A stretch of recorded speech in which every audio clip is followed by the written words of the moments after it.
दोस्तों, मेरी ये आज की कहानी है माँ जैसा दुनिया में कोई नहीं। यह कहानी है दिल्ली शहर में रहने वाले राजीव की, जो अपनी माँ के साथ रहता था।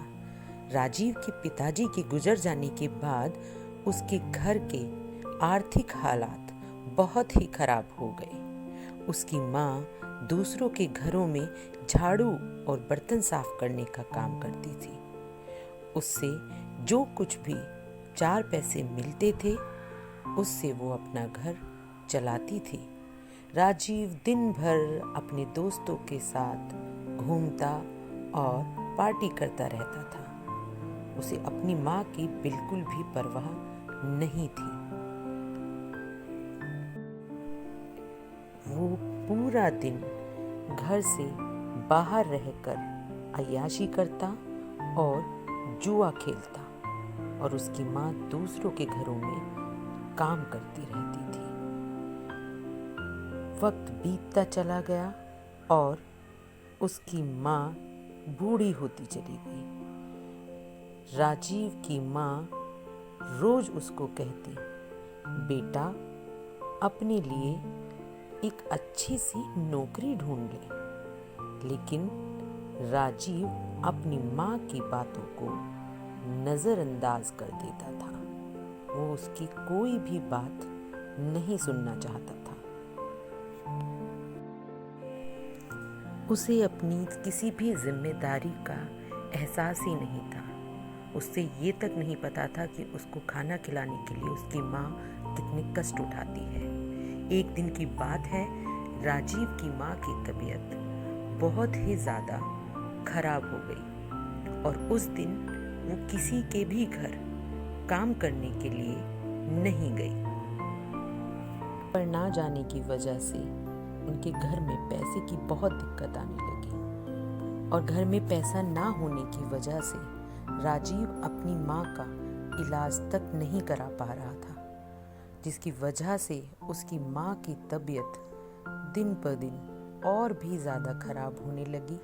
और एक दिन पैसों की तंगी की वजह से उसकी माँ मर गई। माँ के मरने के बाद राजीव इस दुनिया में बिल्कुल ही अकेला रह गया। उसको संभालने वाला कोई भी नहीं था। अब राजीव को समझ नहीं आ रहा था कि वो करे तो क्या करे, कहाँ से वो अब खाना खाएगा। उसे कुछ समझ नहीं आ रहा था, क्योंकि उसकी माँ के गुजर जाने के बाद अब वह बिल्कुल अकेला पड़ गया था। उसके पास रहने के लिए घर तो था, लेकिन खाने के लिए कुछ भी नहीं था। वो कई दिनों तक भूखा प्यासा दर बदर भटकता रहा, लेकिन किसी ने भी उसकी कोई भी मदद नहीं की। उसके सभी दोस्तों ने भी उसका साथ छोड़ दिया था। ये वही दोस्त थे जो चौकड़ी लगाकर राजीव के साथ अय्याशी करते थे और जुआ खेलते थे, लेकिन मुसीबत के समय पर वो सब उसको छोड़कर चले गए। अब वह अपनी माँ की बातों को याद करके जोर जोर से रोने लगा। वह भूख की वजह से मानो पागल सा हो गया था और घर में इधर उधर कुछ खाने के लिए ढूंढने लगा। तभी राजीव की नजर उसकी माँ द्वारा लिखी गई एक चिट्ठी पर पड़ी, और चिट्ठी मिलती है। उस चिट्ठी को वो खोल कर देखता है कि उसमें क्या लिखा हुआ है। जैसे ही उसने चिट्ठी खोली तो उस चिट्ठी में लिखा हुआ होता है, बेटा, मैंने तुम्हारे लिए कुछ पैसे एक कपड़े में बांधकर पूजा घर में रख दिए हैं।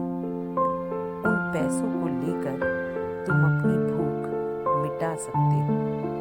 अपनी माँ की ये बात सुनकर राजीव बहुत ही ज़्यादा भावुक हो गया और उसकी आंखों से आंसू टपकने लगे।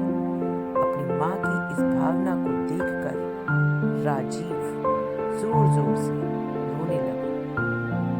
उसका मन तो था कि वो अपनी माँ को गले से लगाए, लेकिन अब उसकी माँ इस दुनिया में नहीं है, तो अब वो अपनी माँ को महसूस कर रहा था, उनसे मिल नहीं सकता था। राजीव को बहुत पछतावा हुआ कि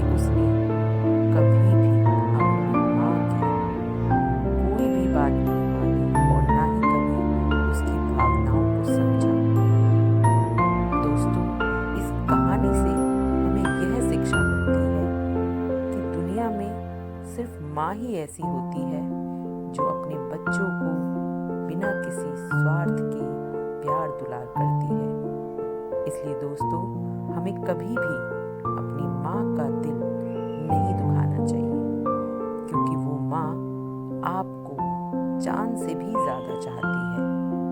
इसलिए आप हमेशा अपनी माँ की सेवा किया करो, क्योंकि इससे ज़्यादा स्वर्ग कहीं नहीं मिलने वाला। माँ के चरणों में ही असली स्वर्ग है। माँ के आशीर्वाद से ही आप दुनिया की हर एक ऊंचाई को छू सकते हैं। आपको मेरी ये कहानी कैसी लगी? अगर अच्छी लगी हो तो दोस्तों, आपसे निवेदन है, मेरे चैनल को लाइक करें, सब्सक्राइब करें और बेल आइकन का बटन ज़रूर दबाएं, ताकि मेरी वीडियो की आने वाली नोटिफिकेशन आपको मिलती रहे।